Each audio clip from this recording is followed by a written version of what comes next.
Hello and welcome. In this video, I'm going to walk you through the 3-step review process that I've used to pass my 10 Salesforce certifications. My name is Dave Massey and I'm the founder of Get Force Certified. We provide clear, concise and comprehensive Salesforce training that makes your certification journey easier, more effective and more efficient. Now we all know that Salesforce certification exams are hard. Many people fail multiple exams multiple times, and that can be due to a number of reasons. I think one of the biggest ones is that people don't make the most of the mark for review function in those exams. The certification questions are often poorly worded, contain subtle caveats or modifiers, and even have a few gotchas to catch you out. It means that it's really easy to miss something or misinterpret a question, which results in you picking the wrong answer, missing valuable points, and potentially failing. That's why I came up with this 3-step review process, and the idea is simple. We want to maximise our chances of passing the certification exam by minimising the chances of us picking the wrong answer through silly mistakes, misunderstandings, or rushing through the exam. Time does play a factor in this, and I've been very conscious when I came up with this practice, as I wanted to make sure that I made the most out of my time in the exam and I didn't waste it. There's nothing worse than running out of time with questions left unanswered. You're just leaving points on the board, and that can be the difference between a pass or a fail. So, the 3-step review process. Well, I'll give you a quick overview of each one, and then we'll dive into them in more detail. So step 1, the initial review or the first pass. This is the first time that you see the questions and you work through them. Step 2, the detailed review, so this is the closer look. This is where you're going to spend time going through the initial questions that you marked for review and spending more time on each of them. Step 3, the final review or the flyover.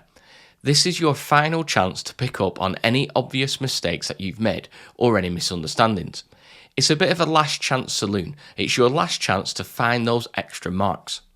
So let's start with step 1, the initial review. This is your first pass through the exam. The idea behind this first review is to pick up the easy answers and easy points. You still need to make sure that you're reading the questions and answers twice, but on this first pass, you're aiming to find the questions that you know the answers to immediately. The ones where you instinctively know what the right answer is.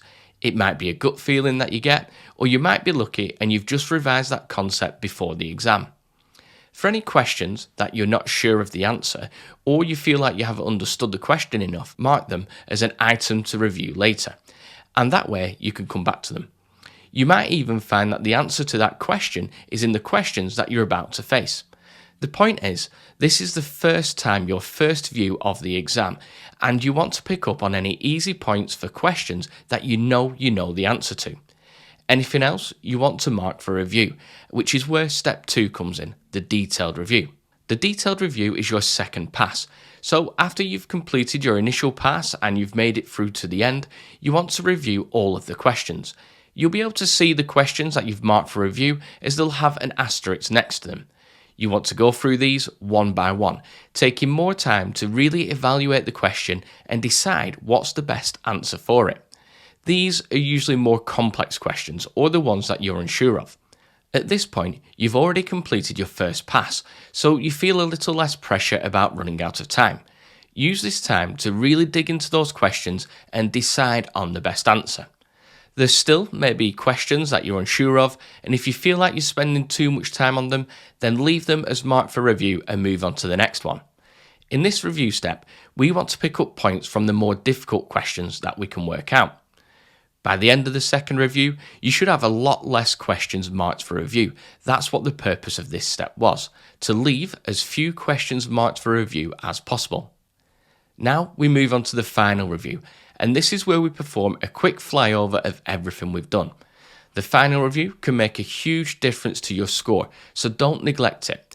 If you have any time left on your exam, make the most of that time and review your answers.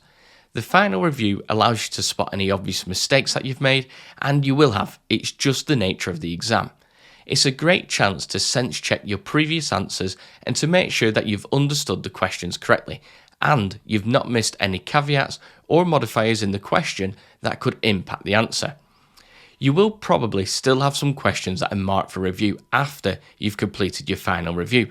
Spend the rest of your time really digging into them. There will be some where it doesn't matter how long you spend, you just don't know the answer. But don't let that affect your mindset. Brush them off and focus on the ones that you think you can work out the answer to. In an ideal world, you wouldn't have any questions left that are marked for review. But we don't live in an ideal world, and you will do. Don't worry about it. If you have carried out the 3 reviews, you've made the most of your time. So let's have a quick recap. The 3-step review process consists of 1. The initial review, 2. The detailed review, and 3. The final review.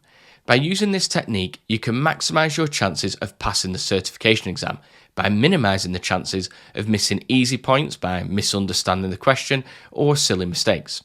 This will help you pick up extra points and maximise your chance of passing the Salesforce Certification Exam. If you're studying for your Salesforce certification, take a look at getforcecertified.com. We have clear, concise and comprehensive Salesforce training that helps you become certified easier, more effectively and more efficiently.